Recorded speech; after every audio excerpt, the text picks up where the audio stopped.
Muito bem, meus caros. Hoje eu quero falar com vocês a respeito de um livro fundamental.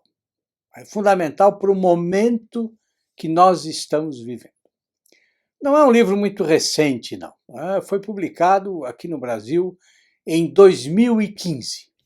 É este livro aqui.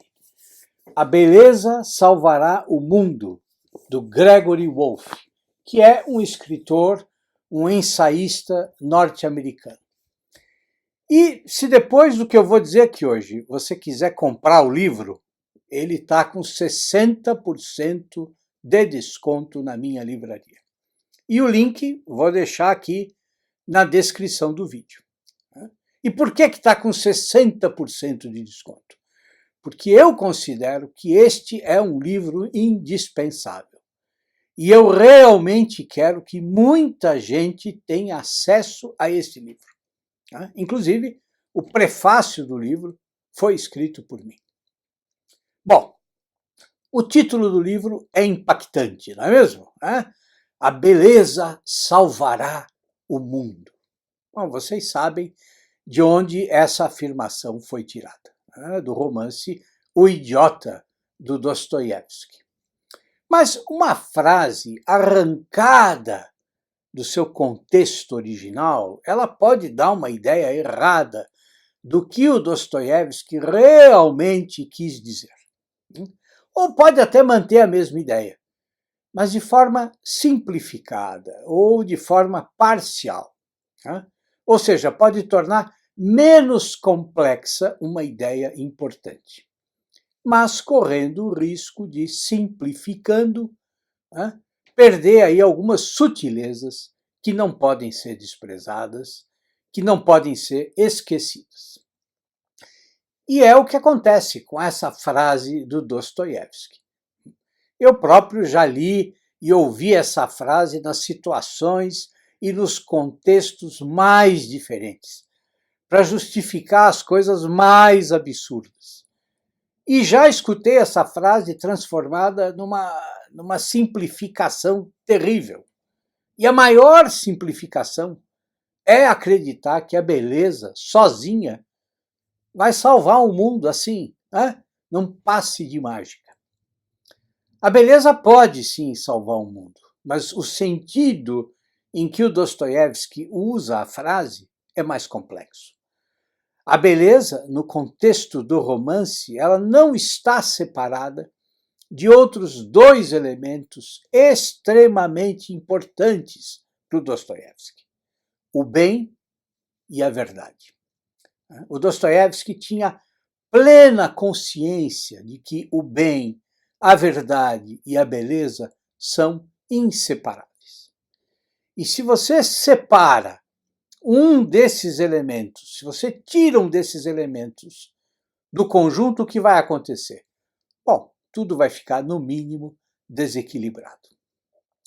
Do que adianta, por exemplo, a beleza sozinha, mas isolada do bem e da verdade? É só pensar num exemplo simples. Do que serve uma pessoa ficar o dia inteiro admirando uma obra de arte, se ela depois se comporta sem nenhuma ética, se ela sempre age aí de forma mesquinha? A beleza, nesse caso, produz algum tipo de benefício, talvez produza aí o quê? Algum tipo de fruição estética, mas é um benefício exclusivo para essa pessoa, algo que não vai além do mundinho particular dela. A beleza, nesse caso, sozinha, sem o bem e sem a verdade, não passa de uma coisa sem vida. Do mesmo jeito, do que adianta conhecer a verdade, mas só aí de forma abstrata, sem que essa verdade produza frutos concretos? E do que adianta o bem se ele está separado da verdade e da beleza? O bem separado da verdade e da beleza, bom, no máximo ele é o quê? É um sentimento agradável, talvez um sentimento até reconfortante, mas que também não produz frutos. Então, é nesse contexto relacionando sempre a beleza com a verdade e a bondade, que o Dostoiévski pensa e que a frase é usada neste livro. É por isso que logo no início o Gregory Wolfe cita um longo trecho do discurso do Alexander Solzhenitsyn, quando ele recebeu o Prêmio Nobel de Literatura. Exatamente porque o Solzhenitsyn reinsere a frase do Dostoiévski no contexto certo e diz que a antiga trindade formada pela verdade, pela bondade e pela beleza não é só uma fórmula desgastada, rígida, mas que a arte que estiver repleta de verdade e de bondade consegue nos atrair com uma força irresistível. E que mesmo quando a verdade e a bondade são escurecidas por regimes aí totalitários, por ideologias estranhas, mesmo assim, a beleza se mantém como uma esperança. E por meio dela, as pessoas podem se religar à verdade e ao bem. É dessas ideias que nasce este livro. O autor começa lembrando aí do seu tempo de faculdade, lembrando do tempo em que ele acreditava que a política ia conseguir mudar alguma coisa, que a política até podia reverter a decadência do mundo ocidental. Mas ele lembra que, devagar, lendo Dostoiévski, lendo Solzhenitsyn, ele percebeu que não adiantava nada ele se fechar aí numa luta anti-intelectual. Não adiantava nada ele desprezar a cultura, desprezar a beleza.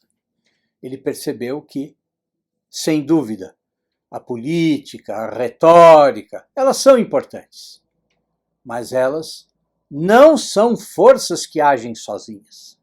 Na verdade, elas são moldadas pelas raízes pré-políticas da cultura, pelo mito, pela metáfora, pelas experiências espirituais do homem. E o Gregory Wolfe tem a clara percepção de todos os problemas que nós enfrentamos hoje. Ele percebe todo o mal que o materialismo, que o relativismo e todas as ideologias de esquerda produzem. E claro que ele defende uma posição conservadora. Inclusive, ele foi aluno do Russell Kirk. Mas ele tem um comportamento muito interessante. Ele não se fecha, ele não se isola, ele insiste em dialogar com a cultura da nossa época. É claro que ele quer libertar todas as formas de arte da insensatez e do cinismo materialista. É claro que ele acredita que a beleza não pode continuar sendo analisada só como um mero enfeite burguês. Mas ele acredita que não é possível a gente se fechar numa espécie de seita. Não é possível se isolar do mundo. E que o nosso papel é exatamente o de construir o que ele chama de equilíbrio difícil. Quando a gente começa a perceber o que ele defende, parece, num primeiro momento, que ele quer conciliar coisas que são inconciliáveis. Mas, à medida que a nossa leitura avança, a gente percebe que ele não está só montando um esqueminha para tentar superar algumas contradições ou para encaixar à força alguns elementos que, na verdade, nunca vão se entender. Não é nada disso. O Gregory Wolfe é movido pela busca sincera da verdade. E isso faz com que ele se coloque de forma muito clara contra o que ele chama de essência da modernidade. Ou seja, ele se coloca contra a ideia de que o homem pode viver fora de uma ordem transcendente. Dizendo de outra maneira, ele é visceralmente antimaterialista. Ele recusa o mundo infectado pelas ideologias, mas, ao mesmo tempo, recusa também o comportamento de muitos conservadores que veem a cultura moderna de forma preconceituosa, porque isso, na opinião dele, só serve para abandonar a cultura, abandonar todas as formas de arte nas mãos da esquerda. O Wolff diz claramente que o nosso tempo, que a era moderna, ela está assim, está carregada de uma quantidade imensa de arte de má qualidade, de arte obscena, de arte vulgar, não tem a menor dúvida. Mas ele diz também que o abuso de uma coisa não anula a possibilidade dela ser usada de forma correta. E ele mostra, então, como o nosso tempo também foi abençoado com uma quantidade enorme de arte sublime, de arte de ótima qualidade. Ou seja, para ele, nós precisamos recusar a cultura do nosso próprio tempo. Mas a gente tem de oferecer uma alternativa. Nós temos de, pelo menos, propor um diálogo. E ele diz que também não é possível os conservadores se preocuparem só com a política, enquanto as raízes da cultura estão aí murchando, estão morrendo por causa da desatenção deles. Então, o alerta que ele faz me parece muito claro e muito positivo. A crítica e a oposição não podem se restringir ao negativismo permanente. Não, a gente precisa marcar a sociedade em que nós vivemos com os sinais da transcendência, da ética, da beleza, da verdade, repelindo o que precisa ser recusado, mas produzindo uma cultura que vá também além do proselitismo, que vá além aí da mera catequese. Esse é o problema que nós precisamos resolver. Nós precisamos nos contrapor ao niilismo e ao materialismo, é claro, mas não basta só condenar a modernidade. Nós precisamos de cultura, nós precisamos de uma arte que mostre ao mundo os nossos valores. Mas essa arte não pode ser feita só de passadismo. E que exemplos o Gregory Wolff usa? Ele vai buscar os grandes escritores da modernidade. Escritores que não se dobraram diante das ideologias. Vai buscar o Georges Bernanos, o François Mauriac, o Graham Greene, o Evelyn Waugh, o Walker Percy, a Flannery O'Connor, o T.S. Eliot. E, usando esses escritores, ele mostra como é possível recusar o que ele chama de triunfalismo ideológico. Se existe uma literatura assim, de altíssima qualidade, produzida exatamente no século que viu a ascensão do fascismo e do comunismo, então por que nós devemos acreditar que a cultura ocidental está morta? Por que nós não podemos acreditar que a cultura ocidental ainda pode produzir obras capazes de expressar verdade, bondade e beleza? Então, esse é o centro do humanismo que o Wolff propõe. É o que ele chama também de paradoxal atividade de subversão construtiva. Ele diz que nós precisamos deixar de ser discípulos involuntários de Karl Marx e precisamos voltar a uma compreensão da ordem transcendente que o marxismo sempre quer eliminar. Mas para fazer isso, para se contrapor à ideologia da modernidade, nós precisamos superar a sociedade fragmentada em que nós vivemos. E ele insiste num ponto importantíssimo. Para reconciliar verdade, bondade e beleza, nós precisamos de uma arte que recuse o pietismo, ou seja, recuse o desejo moralista de ficar só pregando para o público. Porque uma arte que pretende ser só catequese, bom, uma arte assim vai ser artificial, não vai ter vida. Vou dar um exemplo para vocês, um exemplo que o próprio Wolff usa. Hoje, tem aí um número imenso de bandas que tocam rock, que tocam até heavy metal, mas com letras cristãs. Essas bandas, teoricamente, têm o que a gente poderia chamar de selo cristão de aprovação. Mas o que essas bandas fazem na verdade?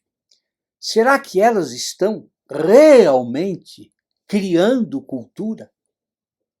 Elas não estariam, ao contrário, abdicando da imaginação, abdicando da beleza e só repetindo um determinado modelo de arte? Claro, elas trocam as letras, mas é só. Não tem nada de novo ali. Para o Wolff, essa música não tem o poder de transformar a imaginação da sociedade. Por quê? Porque ela só está imitando outra forma de música. Isso mostra bem o que está acontecendo hoje. De um lado, a gente tem os passadistas, os que acham que só existiu cultura verdadeira na Idade Média, na Antiguidade, o que é um absurdo. E de outro, nós temos esses modernos aí de brincadeira que não estão criando nada novo, mas só repetindo modelos vazios. E na literatura acontece o mesmo. Tem gente que acha que a gente só pode escrever como Camões escrevia. E de outro lado, tem o pessoal que só sabe ficar aí imitando James Joyce, por exemplo. Mas quando é que a gente vai sair dessa divisão e retornar à verdadeira criatividade? Quando é que nós vamos começar a criar arte de verdade? Uns acham que a gente precisa se isolar do mundo, e os outros só copiam modelos que estão aí mais do que gastos. Enquanto isso, a realidade, o mundo está aí. O mundo está aí esperando para ser tocado pela verdadeira arte.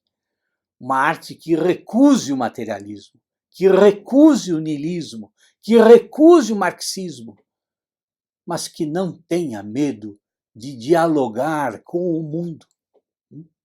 Para o Wolff, a nossa tarefa é repetir aqui, agora, o que o T.S. Eliot fez no tempo dele.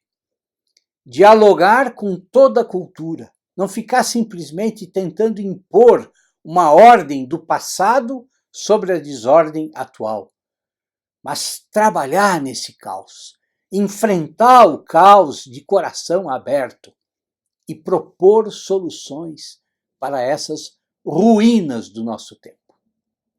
Eu sei que nós somos sempre atingidos pela suspeita de que é impossível unir essas realidades que parecem tão incompatíveis. Mas pare um pouco para pensar. Pensem em todos os escritores que viveram em situações muito piores do que a nossa e nunca deram as costas para o mundo. É isso, meus caros. Leiam o Wolff. E tudo de bom para vocês.